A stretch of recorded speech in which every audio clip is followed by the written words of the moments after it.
Hello everyone, कैसे आप सभी। सिक्स सेमेस्टर में जो कोर्स है उसमें एक रोग आता है टिक्का डिजीज, जो मूंगफली में जो टिक्का रोग लगता है उसके बारे में आप थोड़ा बताऊंगा। इसमें दो तरह के फंगस होते हैं, सर्कोस्पोरा आर्चिडिकोला है, दूसरा सर्कोस्पोरा पर्सोनाटा है। जो सर्कोस्पोरा आर्चिडिकोला है ये डिट्रोमाइसीट्स में आता है।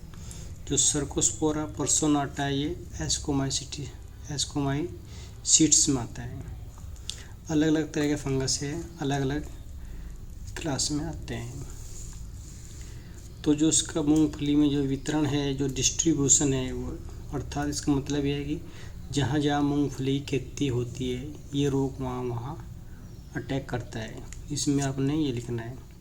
वितरण के बाद आते हैं सिम्टम्स अर्थात लक्षण।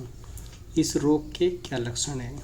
जो मूंगफली में टिक्का रोग है वो वायव्य भागों पर अटैक करता है, परंतु जो उसकी लीजन होते हैं स्पेशली वे पौधे की पत्तियों पे दिखाई देते हैं। यह फंगस ओल्डर पौधे, जो पुराने पौधे पे ज़्यादा अटैक करता है यंग पौधे की अपेक्षा। जो सर्कोस्पोरा पर्सोनाटा है उसके सिम्टम्स डेवलप होते हैं, बट जो सर्कोस्पोरा आर्चिडिकोला है उसके सिम्टम्स रियरली दिखाई देते हैं।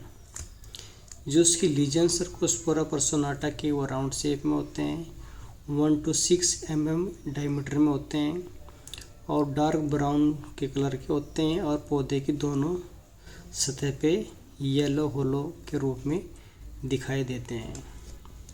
ठीक इस तरह से सर्कोस्पोरा पर्सोनाटा ये फंगस है, डार्क ब्राउन के उसके स्पॉट बनेंगे, राउंड शेप में होते हैं, येलो होले बाद में पड़ जाते हैं। ये इस फंगस की सर्कोस्पोरा पर्सोनाटा की कोनिडिया होती है। ठीक है, दूसरा हमारा फंगस है सर्कोस्पोरा आर्चिडिकोला। इरेगुलर शेप में बनते हैं, बिगर साइज होते हैं, 4 से 10 mm के होते हैं और पौधे की लोअर सतह पे ज़्यादातर ये धब्बे पाए जाते हैं।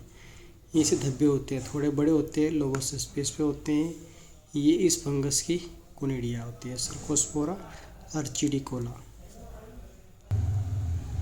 अब आती है जो सर्कोस्पोरा हमारा टिक्का डिजीज है, उसका जो पैथोजन है वो किस तरह का होता है। सर्कोस्पोरा जो पर्सोनाटा की माइसीलियम सेप्टेट होती है, इंटरसेलुलर होती है और ब्रांच शेप में होती है।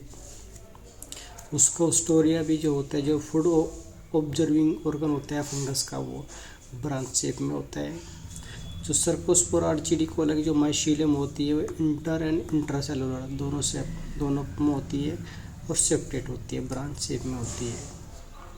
जो नेचर है इस पैथोजन का, ये सोलबोर्न है अर्थात जो भूमि में पाया जाता है। प्राइमरी इन्फेक्शन जो होता है इसमें कोनिडिया के द्वारा होता है। अब बात करते हैं इसकी कंट्रोल में अर्थात मैनेजमेंट की। सैनिटेशन अर्थात जो हमारे खेत के चारों तरफ जो सैनिटेशन है, दूब घास वगैरह जो वीड्स होते हैं उनको हम सैनिटेशन करके रिमूव कर सकते हैं। क्रॉप रोटेशन कर सकते हैं अर्थात फसल को हमें लगातार नहीं लेना है। इसके लिए हम लोग फॉस्फेटिक पोटेशिक मैन्योर यूज करते हैं या मिक्स क्रॉपिंग करते हैं अरहर के साथ, उससे भी ये डिजीज़ कम होती है। या फिर स्प्रे कर सकते हैं हम बोर्डेक्स मिक्सचर का, ये इसकी फंजीसाइड है, इनको भी यूज़ कर सकते हैं आप। अर्ली शोविंग कर सकते हैं, रेजिस्टेंट वैरायटी उगा सकते हैं। इस तरह से जो हमारा ये फंगस है टिक्का डिजीज़ ये कंप्लीट होता है। ध्यान से पढ़ें।